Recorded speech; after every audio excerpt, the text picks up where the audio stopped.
Hello বন্ধুরা, সবাই ভালো আছেন আশা করি। ইহা একটি প্রত্নতাত্ত্বিক নিদর্শন, চাষড়া শিব মন্দির, যশোর জেলা, যা কিনা মোঘল সাম্রাজ্যে তৈরি হয়েছিল। 1696 খ্রিস্টাব্দে চাষড়ার রাজা মনোহর রায় এই মন্দিরটি নির্মাণ করেন। আটচালা ধরনের চাষড়া শিব মন্দিরের মূল আয়তাকার চৌচালা ছাদের উপর আরেকটি ছোট আকারের চৌচালা ছাদ তৈরি করা হয়েছে। পূর্বমুখী চাষড়া শিব মন্দিরের সামনে 3টি খিলানযুক্ত প্রবেশদ্বার রয়েছে। পোড়া মাটির ফলকে নান্দনিকভাবে অলঙ্কৃত মন্দিরের দৈর্ঘ্য 9.5 মিটার এবং প্রস্থ প্রায় 8.5 মিটার। চাষড়া শিব মন্দির তৈরিতে চুন, সুরকি ও বর্গাকৃতির ইট ব্যবহার করা হয়েছে। ইহা যশোর সদর উপজেলার চাষড়া গ্রামে অবস্থিত চাষড়া শিব মন্দির নামেই পরিচিত, যা প্রায় 322 বছরের পুরনো একটি ঐতিহাসিক স্থাপত্য নিদর্শন। প্রতি অমাবস্যা এবং পূর্ণিমায় এই মন্দিরে বিভিন্ন ধর্মীয় অনুষ্ঠান আয়োজন করা হয়।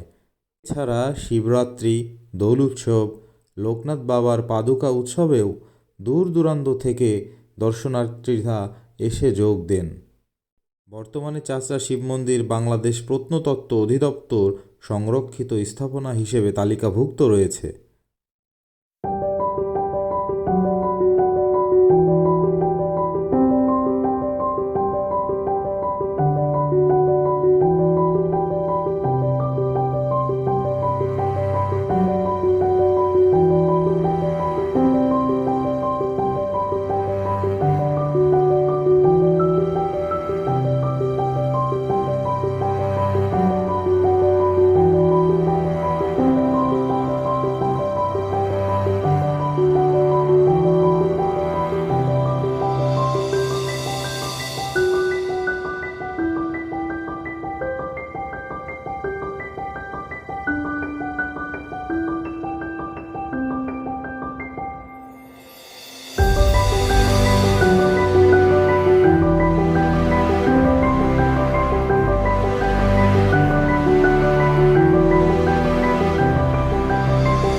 যশোর সদরের দড়াটানা ভৈরব চত্বর থেকে চাষড়া গ্রামের দূরত্ব মাত্র 4 কিলোমিটার।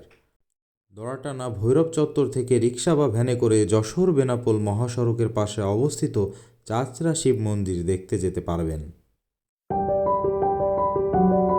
আশা করছি সবাই পাশে থাকবেন বন্ধুরা, উৎসাহিত করবেন। অসংখ্য ধন্যবাদ।